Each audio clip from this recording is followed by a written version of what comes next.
more than 6% of all vehicles sold in the world are EVs. That's quite spectacular. When you go back 5 years, it was less than 1%. If you go back 10 years, it was less than 50,000 vehicles globally. So the EV growth rate has just really hit that hockey stick, and the industry's really starting to struggle to catch up to what this is going to be.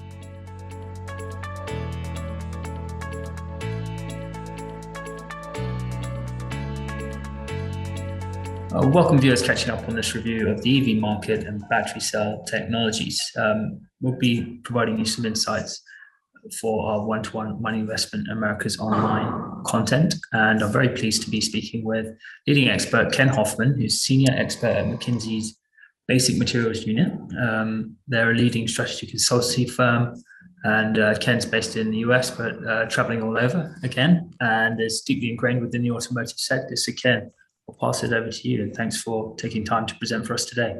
Well, thanks a lot, Adam. And I'm actually in Detroit right now at a solid-state battery conference, which is much more lively than one might guess. Excellent. But let me go through sort of my presentation here. What I really wanted to talk about today was sort of, the raw materials market and EV batteries. And we've actually been developing a really interesting framework for how batteries are going to be developed and how the raw materials for these batteries will come onto the market. We're often asked by clients, is there enough raw material out there for the continued battery boom to occur? And so we're developing frameworks to talk about the fact that, yes, there's going to be enough materials, but that's going to constantly change. And so the market, there isn't one battery chemistry, there's many battery chemistries, and almost flowing like water. The industry is going to go with what is the best application at the best cost, at the most availability. And so you could see, many different evolutions of the battery raw material change going forward. But let me start with that, and we'll go through how this actually impacts investors. And to start with, this is sort of our overall view of what the consumer wants. Often what we hear and what we debate about is what the battery industry can, to give to the consumer, and therefore the consumer is going to have to change. In talking to over 15,000 consumers, what we've noticed is they don't want to change. They want the industry to provide the product they actually want to buy. So I think it's a bit of a inconsistent statement to say, well, the consumer needs to change their behavior because our product stinks. I think it's more going to be the industry is going to provide the product that the consumer wants, and the consumer will buy that product. And the great thing about EVs is once you buy an EV, the retention rate is almost 100%. So you never want to go back to internal combustion engine. You don't have to do oil changes. There's very little to fix on these things. The technology in them is just first class. And so from that standpoint, once you get a EV buyer, they won't go back. But how do we get the EV buyer in the first place? And really, when we do talk to consumers, there's a couple things that they really want. And just to annotate this really quick to make sure we're on the same page, one of the things they want is range. They really want to have a range that is, commensurate with what they have today. And that's about 650 to 900 kilometers, depending on the vehicle you have. The other thing they want to do is it takes them about 5 to 7 minutes to recharge their car, to go to the fueling station, put in a pump, and go forward with that. And the great news is the EV industry is pretty much there and trying to get to those levels. You will see new vehicles coming onto the market over the next few years that will do exactly that. That will be able to give you those ranges and to give you those recharge times. Now, there'll be a lot of different applications in order to get you there, but these batteries are coming down the framework, and they'll only get better. So in matter of fact, I think you'll probably see in 10 or 15 years, consistently, you'd see a car with 1,000 to maybe even more than 1,000 kilometers range and a super fast recharge time, a few minutes. And that will really make this a far superior form of transportation than anything else out there on the marketplace. And so it will be the death knell for internal combustion engines, and EVs will become the dominant form of where it can be. And that will be pretty much anywhere on Earth going forward. Next slide. Demand this year has been nothing short of spectacular. Over the first 8 months of this year, we're up well more than 100% over last year. Why isn't that translate to over 100% for the whole year? Well, usually EV sales are very back-ended. November and December are usually the biggest months of the year for EVs. So we will see if we continue to see that 100% growth but the growth already is spectacular. We've already surpassed 2020's numbers, and now we're figuring out how much we're going to tack on to that in terms of 21 demand. And more than 6% of all vehicles sold in the world are EVs. That's quite spectacular. When you go back 5 years, it was less than a percent. If you go back 10 years, it was less than 50,000 vehicles globally. So the EV growth rate has just really hit that hockey stick, and the industry's really starting to struggle to catch up to what this is going to be. And so I think this is something that we've seen in the press, and you have seen a very sharp recovery in battery materials as this demand has just really outpaced anything that anyone thought possible even 12 months ago, particularly in a COVID period. Um, we continue to raise our numbers in terms of what battery demand is going to be going forward. These are our latest. We're going to see close to 4 terawatts of annual demand by 2030. Was 1.6 terawatts of batteries produced in 2025. Again, these numbers, every time our team looks at this, they continue to rise and rise and rise. The reason for that is the technological advancements you're seeing continue to drop that cost. And there's always been an argument, will batteries be like the semiconductor industry, which just saw a continual dropping of cost over time? The argument continues to be, okay, well, we have dropped really, really fast relative to history, and it has been tracking semiconductors, but it can't last. Come on, it's just impossible for this thing to last. And then we have next year, and the numbers keep dropping again, and everyone goes back to the drawing board saying, well, now it's really dropped the most. Um, Before the recent price increases, you're starting to see that the largest buyers of batteries in the world could pay, for a first class battery, an NMC 811 or an NCA battery, in the low 80s on the cell cost level. That number's probably risen a bit with the huge spike in raw material costs, but you're probably still around $90 a kilowatt hour, even with these cost increases. But again, every year you're seeing density increases, and those density increases by their very nature reduce the overall cost of the battery. And we continue to see that going forward. As that density increases, cost drops, you will continue to see a rise in the demand. And so these numbers have potentially more upside if the technology does continue to drop as it has over the past decade. This is our battery roadmap, and it is a quite complex and busy chart. I agree, but what we've seen is a few things that have been very, very interesting, and that is Gen 1 lithium battery. It's not a straight line in this battery. We'll go from Gen 1 to Gen 2 to Gen 3. What we've actually seen is when we start looking at these batteries, Gen 1, one of the earliest batteries out there is right here, and that's LFP. And LFP batteries have made a stunning comeback in 2021, up almost 170% in demand over 2020 levels.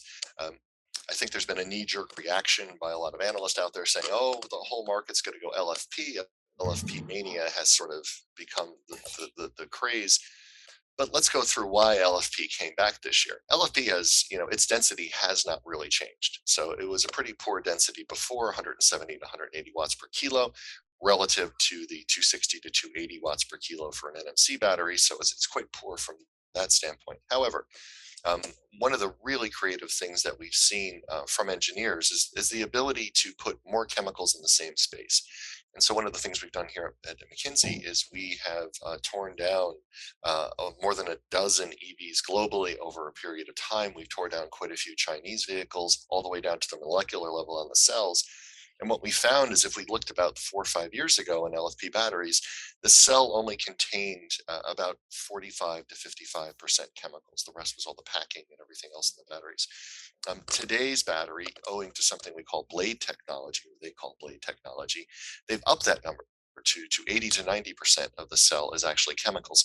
So while the density has not changed, the amount of chemicals in the same exact space has increased dramatically. And that gives you the ability to take a car that maybe only could have 150-kilometer range, which is completely unacceptable in any market in the world, to 300, 350, 400-kilometer range, which is much more acceptable for a low price vehicle. And so will LFP take over the market?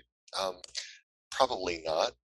There are some applications for solid state type batteries with an LFP cathode that are quite interesting that could see densities maybe go to 360 watts per kilo.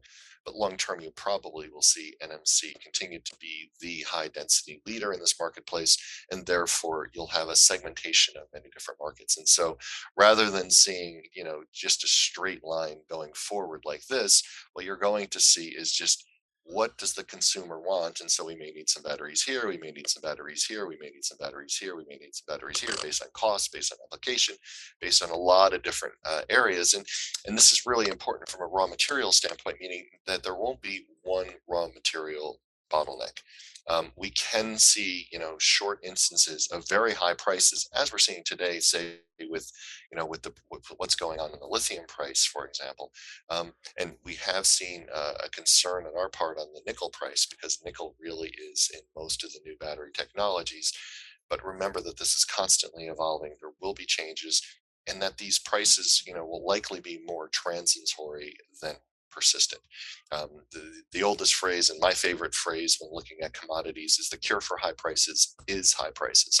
And this is something we had said at conferences years ago when the cobalt price was 100,000 and people were talking about new price discovery and everything else.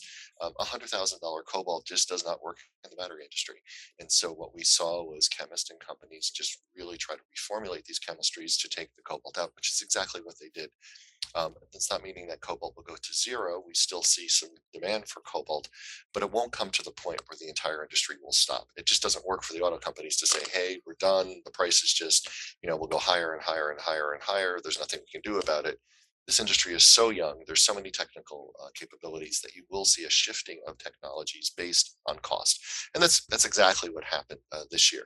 And to a certain extent, we're very lucky that it did. While lithium is seen in all these technologies, if we had seen another, instead of a 90% increase in NMC battery demand, had it been 200%, the nickel price, instead of being in this $80,000 to $20,000 range, would be significantly higher, and the market couldn't take that, and it would be, sort of the death knell of growth that the industry, would have a hard time with. So, almost like water, you're going to see the technology sort of shifting back and forth depending on material development, depending on vehicle development, et cetera.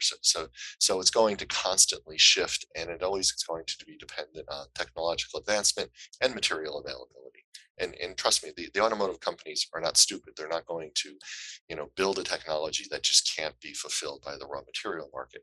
That's why you often hear batteries with very exotic minerals and metals in them that people get very, very excited about. And you're like, look, the market of this is just too small to have millions and millions and millions of units every year produced. There just isn't enough mineral.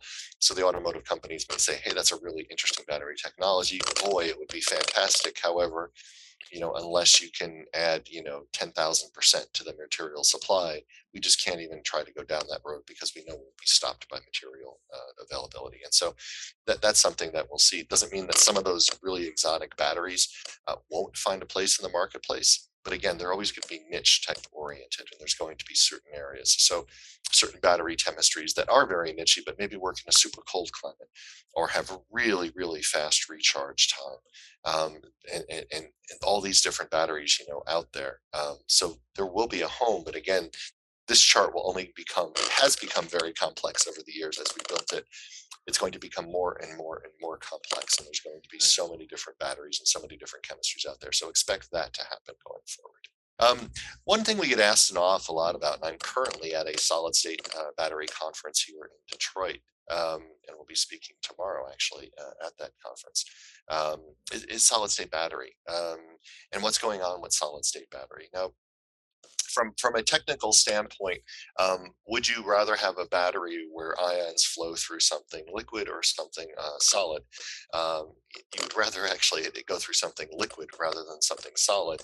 However, lithium, the reason for a solid state battery isn't for the solid part, really, at the end of the day. It's really for changing the anode technology. And so changing the anode technology is what's really being focused on this year. Cathode active material has been the growth art market for batteries over the last decade.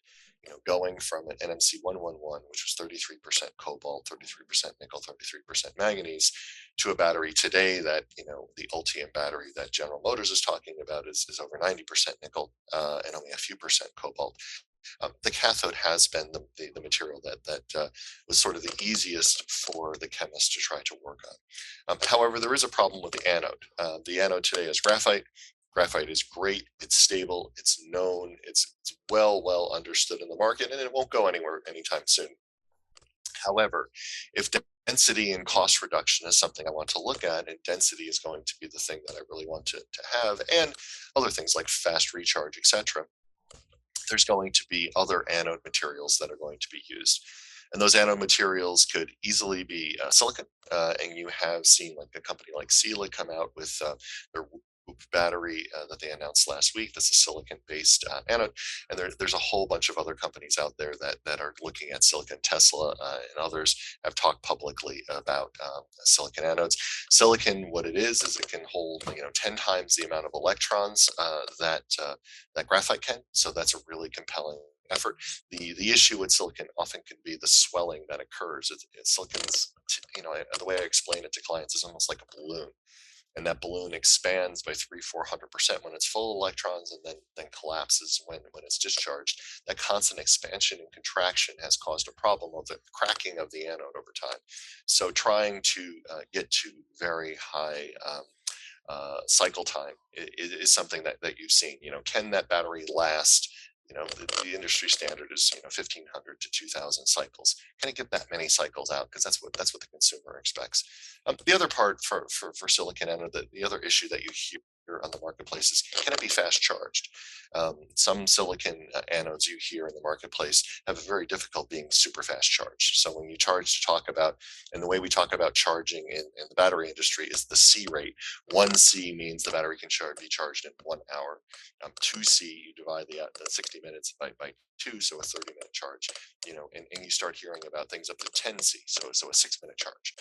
Can I actually put that many electrons into the battery in a few minutes without over time really cracking that anode? That's the big question at the end of the day that people are trying to announce. And so silicon seems to have, it's one of the issues they're trying to work their way through. Then we have our lithium metal anodes. Lithium is a much more elegant solution at the end of the day. And in many cases, there is no anode, as they say. The lithium all resides in the cathode and then sort of goes back and forth in the anode technology. And so either having a very, very thin lithium anode is something that a lot of people are talking about. The benefits of that is lithium is very light, it's very thin. It takes about 40% of the weight out of the battery. And so that's really interesting and compelling on a density standpoint. Just simply by going to lithium, you increase your density massively just on that front. However, lithium is a really tricky metal to work with. It interacts with almost any material out there. It can't get wet. It can't be exposed to air. It has a million different problems with it. And so the trick is, how do we actually have that lithium metal anode there? Can we use a liquid electrolyte, which is really tricky because any interaction with that liquid electrolyte could expose the lithium metal, cause dendrite formation, and therefore the battery fails. There are some companies working on sort of polymer coatings that will allow the electrons and the lithium in and out, but will not allow dendrite formation. There are other ways to sort of suppress dendrite formation by using solid ceramics under a lot of pressure. That pressure sort of forces the lithium into one spot, more just simple speak, and make sure that dendrites cannot be formed. And then there are anode-less batteries, which are pretty much further on down the line, that will allow this the transfer of electrons and lithium back and forth to occur. A lot of companies are going through this space. There's more than 50 companies globally looking at solid state batteries. There are a few solid state batteries on the market today. The first to market that we're aware of, the Bolloré Blue Car, was on the market quite a number of years ago. Its battery actually needed high temperatures in order to work at. So they're trying to work that to get that temperature around. So the heat through the solid allows those electrons to flow more more easily. So heat, pressure, trying to get cycle life, a lot of different problems to try to get through to make these batteries work. However, if you can get it to work, it obviously would allow for a much more dense battery, and then at the end of the day, to drive those costs down. And again, a couple of real interesting ideas you hear out there is using a lithium metal anode with, say, an LFP cathode, again, to get that very inexpensive anode material. Iron's super cheap, and together with a lithium metal, or to get a really, really energy dense NMC battery, something they're talking about 500 watts per kilo, so almost double where we are today, would allow for a lot of optionality on the vehicle. Would, once you get into that 400 or 500, 600 watts per kilo, that's when trucks and things of that nature, even airplanes, start to make some sense. And so that's where the industry really wants to head going forward. It's just a matter of when we get there. Watch China. I always say watch China. They are leading this race, and you've seen companies over there like Gangfang massively increase their lithium metal output. It seems like they're working on a solid state battery, and you're hearing a lot of other companies over there working on this. And the one thing China has really done is force the hand of the rest of the world.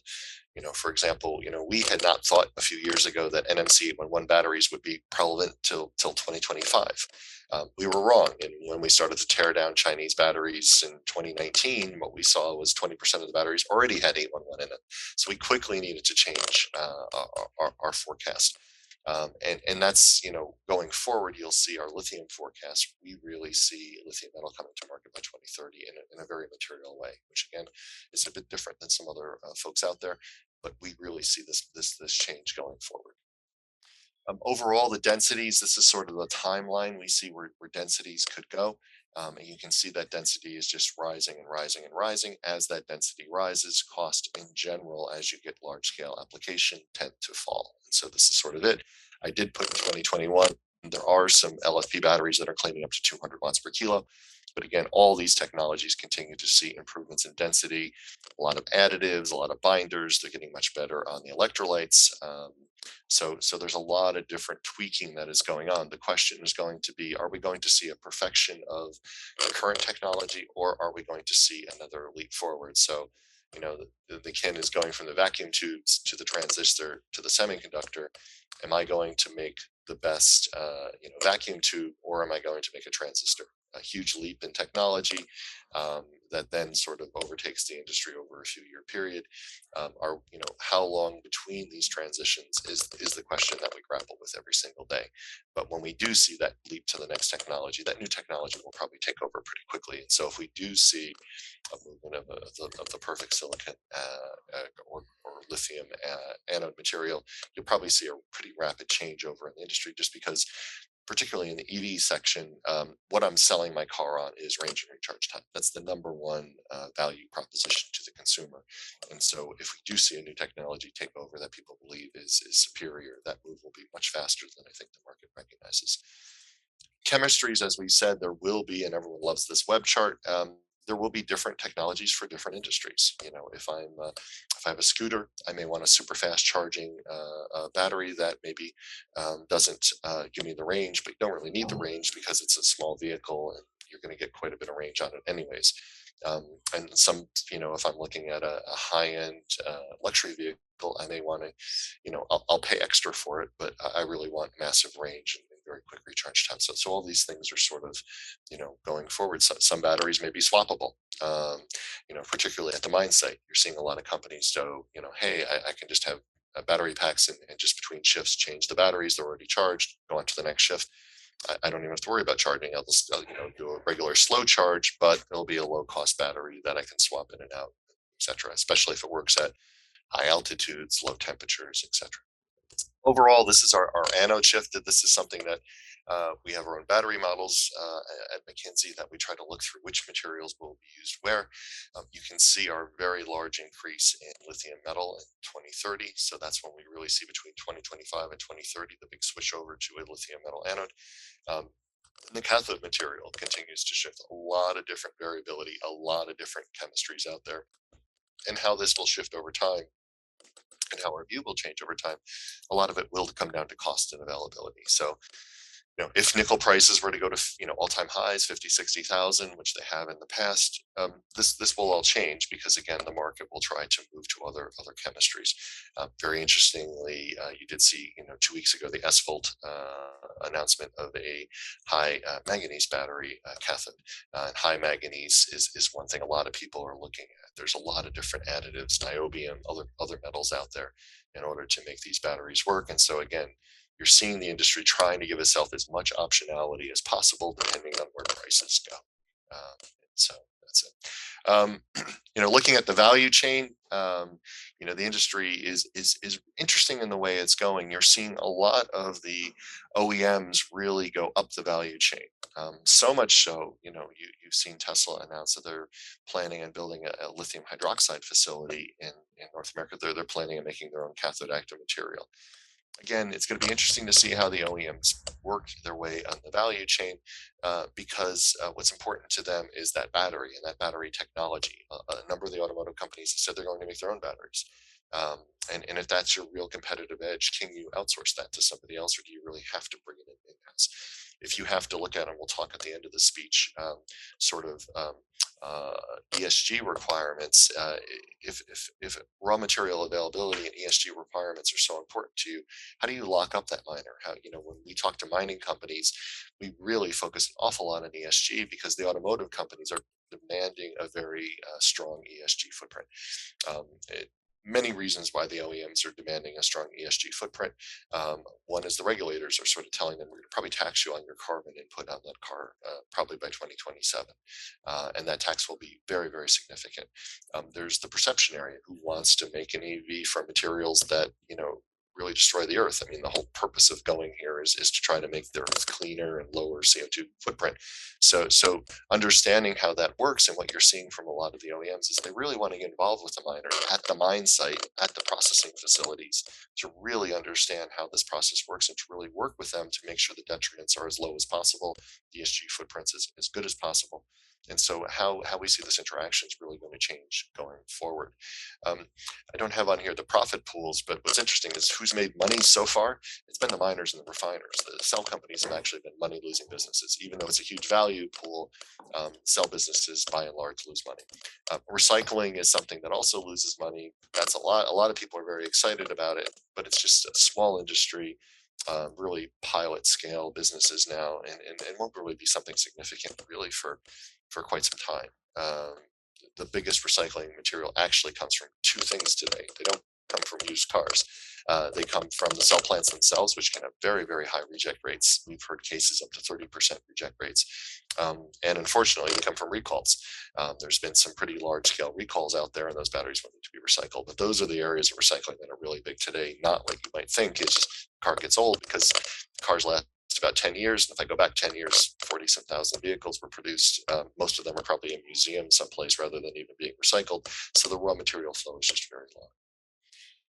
We have seen prices move really significantly, and I worked on this chart sort of talking about some of the price movements, and you can see, particularly at the bottom there, because the drop was so significant in 2019 and 2020, lithium near an all-time high right now. Steel prices, particularly, this is the U.S. steel prices, just hit the stratosphere, and a number of these other metals have been, quite volatile. And I think that volatility is something to expect going forward. I don't think you're going to see stable prices, but again, I do think you'll see a lot of technological jolts in the industry. There are technologies out there in the mining industry that promise to lower costs significantly. Nickel industry, maybe we'll just go to MHP, and the lithium industry, selective type of dispersion of trying to collect just the lithium on sort of selective crystals. Really interesting technology out there that promises to drop lithium costs significantly. So expect sort of very violent price moves, and take advantage of those price moves. If prices are really, really high, look at this chart. You can see they don't tend to last there very long. If prices are really, really low, look at the chart. They don't tend to last terribly long either. So take, understand where the market's going, and understand that the volatility is going to be there, and understand that it's not going to be a bear market forever. It's not going to be a bull market forever. And that's the way that from a mining standpoint, you should take advantage of market trends if you can. Overall, where we see overall demand going forward, and again, it depends on technology and everything else. Here's sort of some of the main materials that we get asked questions about. Where do we see tightness? Lithium market is something that we see growing massively, and it's really going to be an EV market. Do we see us running out of lithium? No, the Earth is chock full of lithium. The production cost of lithium and the bringing to market of lithium is going to be something that's going to cause short-term angst. However, longer term, those bottlenecks should be relatively easily taken advantage of. And prices today, 28,000 we're hearing in the marketplace, is easily enough to incentivize massive new production of lithium projects in the world. And so that's something that we'll see. Nickel, our biggest fear, has been our biggest fear since we wrote an article late 2016, early 2017, talking about nickel, a class act, that class one nickel was going to be a problem. Nickel is a great cathode material. Nickel really holds electrons. What's great about nickel is it takes and gives up electrons really rapidly. It's a phenomenal material.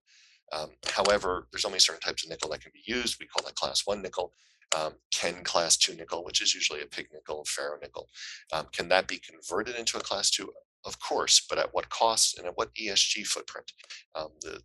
What's being proposed, particularly in Indonesia, to convert class two into class one, is a bit of an ESG nightmare. And will Western producers be allowed to even buy that material, or will it specifically just go to China? And will China, which has been, my Chinese friends get very agitated when they hear people in the West say that they don't care about ESG. In many cases, they very much do. And I think you're actually seeing that in the marketplace this year. You're seeing coal plants being shut. You're seeing electricity shortages in China because they are so serious about the environment. So I wouldn't say that China has no interest in the environment. I think they have a sincere interest in the environment. President Xi's really made a big push into that. And so that could actually have a huge play into which technologies actually work or don't work. And also, as my Chinese friends tell me, China's been leading the way in EVs. It hasn't been the West, and they're 100% correct on that. So let's, not just say that that's not going to happen. Manganese is sort of the interesting one here. Manganese from from an auto OEM is really exciting. There's a lot of manganese in the market. The market's about 10 times larger than the nickel market. Manganese can be used as a cathode material. Manganese isn't as good of a material intrinsically as nickel. It can theoretically take a lot of electrons, but it takes them very slowly and it gives them up very slowly. So you hit the gas pedal and your car doesn't move very much. There are certain additives and things that they're doing to sort of juice up the ability of manganese to take and give up electrons. My favorite substance on Earth is graphene. I think graphene will have a case here, but there's niobium, there's other metals you can use in the cathode active material to sort of make that manganese take and give up its electrons. And I think that's what's driving some of these new high manganese batteries that you're hearing out there in the marketplace. Overall, when we look at the nickel market, this is the overall nickel market. You do see a bit of shortage this year, and this is the entire nickel market. But when we start to really take class one and class two, we can see we have an oversupply of class two material. Probably part of the reason why Indonesia is sort of slowing down its class two production and trying to really have class one production. And that's in Indonesia. The more traditional route is HPALs, and you're seeing a lot of HPAL plants being built there to produce class one nickel. But we do see a very difficult market for nickel going forward. There are a number of ways to sort of help the market, and that is the stainless market will likely have to give up a lot of its nickel units, its class one nickel units, and that's that's a huge argument internally. How much nickel can the stainless industry, class ones nickel, can the industry give up? That's something that's I think really interesting to see what happens with that going forward. One of the reasons you can tell class one and class two, there used to be an argument, there is no class, one to class two nickel is nickel. Well, that's just not true. And the price differential proves that. The difference between class one and class two nickel are at historic record highs. And we think that is going to continue. So I think the argument between is there class one and class two is settled. There is. One of the things that I think a lot of people don't understand about the industry, there's a lot of nickel mines out there.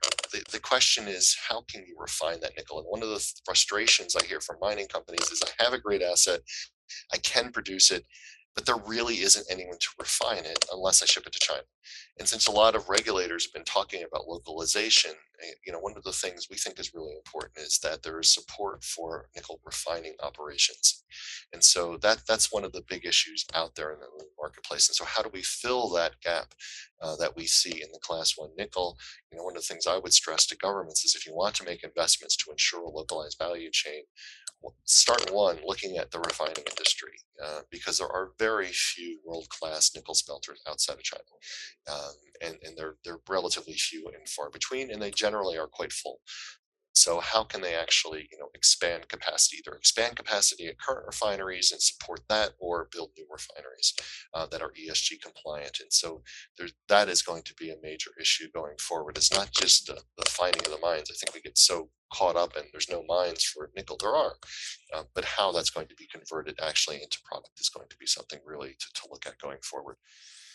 Lithium market here, again, we see, a bit of oversupply of the lithium on the long-term market. Again, this year's huge increase in demand has meant that shortages are occurring in the market today, but there's a big pipeline out there. There's a big amount of supply that can come into the marketplace. Just a mistiming of how that supply can be brought on versus the demand. And so that is something that I think is going to be interesting going forward. But we do think that there will be enough lithium supply in the marketplace. Even if we go to 3 million or more million metric tons of lithium demand by 2030, the market with the right price incentives can provide that lithium. Lithium is a pretty common element. Overall, we do see lithium demand, by 2030 could be over 3 million units. And you can see that, while most of it is going to be in the hydroxide for those Western high capacity batteries, carbonate, huge increase in carbonate, mainly that there's your LFP. And LFP will be used again for those lower priced vehicles, a lot for stationary power. If you look at a lot of the stationary power packs, they're all going LFP, where space isn't as important as it might be on a high range vehicle. One of the things we've seen in the industry is a lot of agreements going forward. Again, this is the OEMs getting in bed with the lithium refiners. They're getting in bed with their mining and refining companies. One of the things that we advise when we talk to miners is, who is your project? Who are you working with? Who are the JVs you're doing? This is not an industry where you're going to provide a commodity and someone's going to take it off your doorstep. It's the worst way to lose your value pool. So get in bed with those miners. They'll tell you what they want. They're going to tell you the products they're going to make in the future. They're going to tell you the roadmap of the future. And so why not be part of that future rather than be a merchant supplier who's just low cost and let somebody else just take your product and do that? Lastly, I just want to talk a bit about ESG. ESG is massive in the mining industry. It is the number one ask for miners we've had over the last 12 months. Tell us about how we can go, zero carbon. Tell us how we can save on water consumption, direct lithium extraction, and new nickel technologies, etc. And how do we have our operator our license to operate? You've seen in a number of areas where you wanted to see massive increases in mines or new mines. The NIMBY tech exists. There's a lot of lithium assets in the world that the localities just don't want that. How can you actually work with communities to actually tell them that this is a good thing rather than this is a bad thing? And how do you engage with them and have new technologies that perhaps are far less impactful than what they're thinking about old technologies? And so that type of work is something we're seeing an awful lot. Recycling is something, again, we get a lot of questions about recycling. It's a very small market, folks, especially if we take China out. China is about 60% of the world recycling market, which already is relatively small. So while recycling is important, while every new EV in the marketplace, the OEM needs to have a plan for how they're going to take it out of the marketplace. They need to have those agreements with recyclers today. It's a very, very small market. And so it scares away a lot of big players who want to, all right, how many, hundreds of billions of dollars in sales is the recycling industry? And you start to tell them, well, it's more like hundreds of millions of dollar market today, but it's going to grow because you can see, 10 years from now, there's going to be, 6 million vehicles coming back to the market, but it's just not there today. However, this is something that has to be baked into every OEM. It is something that a lot of companies are looking at. There are a lot of technologies to recycle, not only recycling the easy stuff, the nickel and the cobalt. How do I recycle the lithium at grade? How do I recycle that graphite? How do I recycle the fluorine in there? How do I recycle the separator? There's a lot of different parts of the battery that need to be recycled and how the industry is able to do that in an ESG friendly format, that's more difficult. So this is something that's a much more complex than when I hear people first come into it. That's why this chart's so complex, just to give you an idea that, there's the collection, the disassembly and everything else, a lot of different parts of this process, but this is what people need to think about going forward.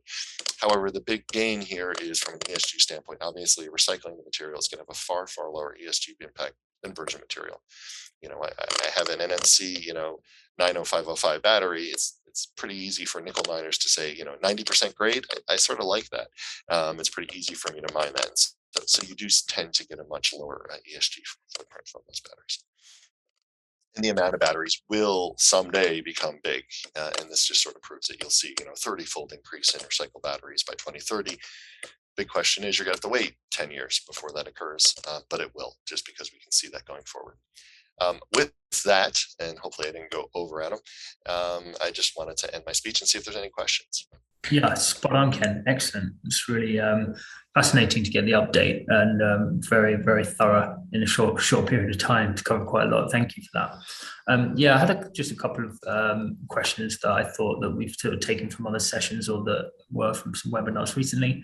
And actually linking it back to what you were saying before, do you think are you able to say any of the automotive companies that are doing it quite well in terms of who's leading in terms of making that transition to an all-electric fleet? We recently heard MG are being promoted, switching sort of by 2035. Are you able to say from your position who's a front runner with it from the existing automotive companies?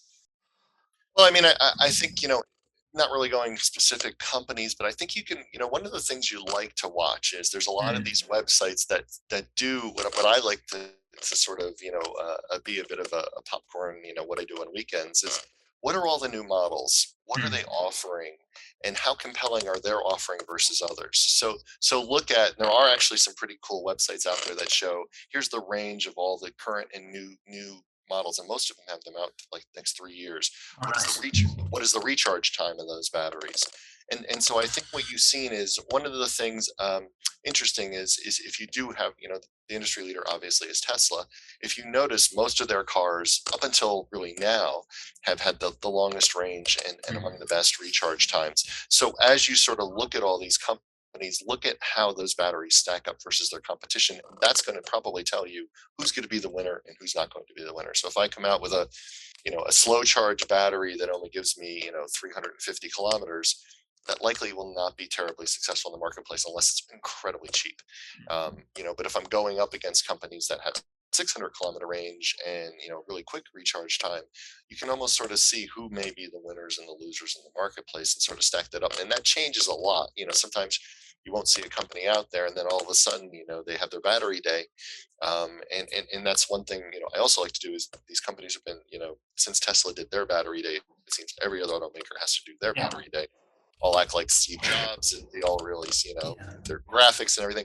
But listen to those batteries days, and I think, say which one of these make the most sense to me, which one of these is most possible. Who and look up who their alliances are. Are they working with already successful companies, or are they trying a new technology, which may be a bit more risky, but maybe if that risk could be offset by a huge, leap in technology. And so I think it's a really tricky game to score it. But I do think you can sort of get an idea of who may be or the losers by what you sort of think the marketplace is going to. Excellent. Just on the sales penetration side of things, as you started off in the presentation, we're seeing even better growth every time we do these updates. It's the global EV sales are just staggering, really, exceeding projections year on year. Is there going to become a point, though, where everyone that can afford a sort of an EV or a desirable vehicle might have adopted, and we get to a stagnation of sales, whereby people that can only afford a lower end, cheaper vehicle can't afford an EV because the price hasn't come down yet? Or do you see the price continually coming down, or indeed there's just a range of models available that there would be one cheap enough on the market?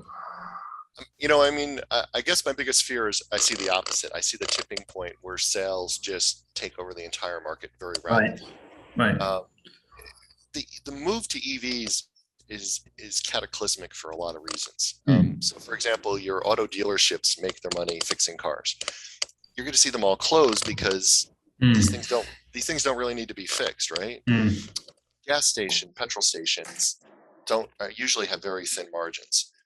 If all of a sudden you see a move toward an EV fleet, will we see petrol stations really start to shut down? And if they do, will that, if all of a sudden I have to drive instead of, 3 kilometers to get to my local petrol station, I have to drive 30 because the other ones would have a business and now they're all charging stations.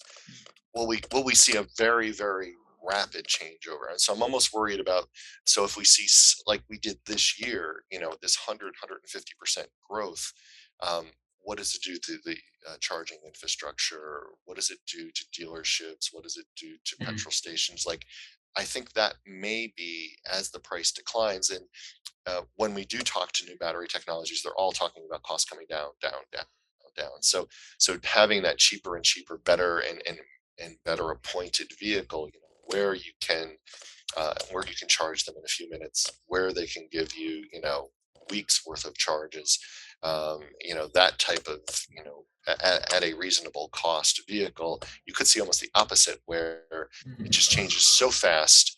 It's going to cause a lot of problems in sort of so many different other areas that we don't expect today. Yeah, absolutely. Thinking of the petrol crisis that we had in the UK recently, obviously panic buying created. But I took a taxi on the Saturday night a week ago, and it was an electric vehicle, a new Volkswagen model, and the guy was very smart driving it, and we had a good Yeah. conversation. But it strikes me like you say, it's going to disrupt so many existing services. And there was a stat in the FT from 2019 where the projected gap in fuel duty, if they were to take 2019's driving level, would be 36 billion pounds. I don't know what that is quite in dollars, but billions. How are governments going to make that up? They're gunning this clean agenda as they should be. They want to push EVs, but surely at some point they're going to look to claw back that tax revenue from somewhere else. It's very disruptive. Yeah, and one of the things we often get is, will people slow charge at home or will they fast charge Mm. at sort of a petrol station? And one of the solutions could be, one of the benefits to a lot of people from super fast charging, a few minute charging, is there could be a premium charge for that. Right. Now, often residential rates can be significantly higher than commercial rates. So there could be in a super fast charge environment where I just don't want to plug it in for 14 hours or whatever overnight. I'd rather just keep my current the way I do things.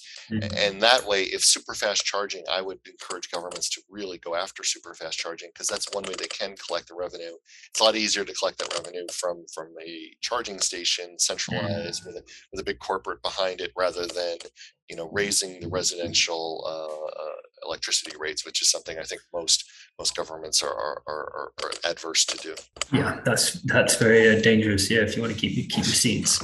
It makes me think of the battery interchange model. I think it was Renault who were trialing or rolling this out. Did you have any projections with that? Do you see it working in its own sort of small networks, or is it I think it's, inhibited? to date, it's been very difficult model to work. And the reason why it's been a difficult model to work, and why it probably always will be a difficult model to work, is um, the battery is going to be the primary differentiator between car companies. When I sell my Right. vehicle, it's going to be range and recharge time, and speed, everything else. If the battery is the differentiator between automotive companies, that means if I'm a recharge station, do I have to hold a bunch of batteries for every single vehicle out there? Or I can only charge, or I can only recharge at these sites, and then everyone's getting. How capital inefficient is it for every automaker to have their, hundreds or thousands of areas where they'll keep their batteries that only they can use for your car, rather than just a recharge model where you can argue about which plug that goes into there, and it seems standardization is on the way for that as well. It does seem like that's sort of the problem that it's going to be difficult to overcome. And I know in Europe they talked about a standardized battery, and let's just have the same battery for all cars. Well, then in essence, you put all your car makers out of business, because there's going to be one vehicle, and because technology is technology. That's pretty ubiquitous. How do if I can't compete on batteries and I can't compete on technology, what am I competing on?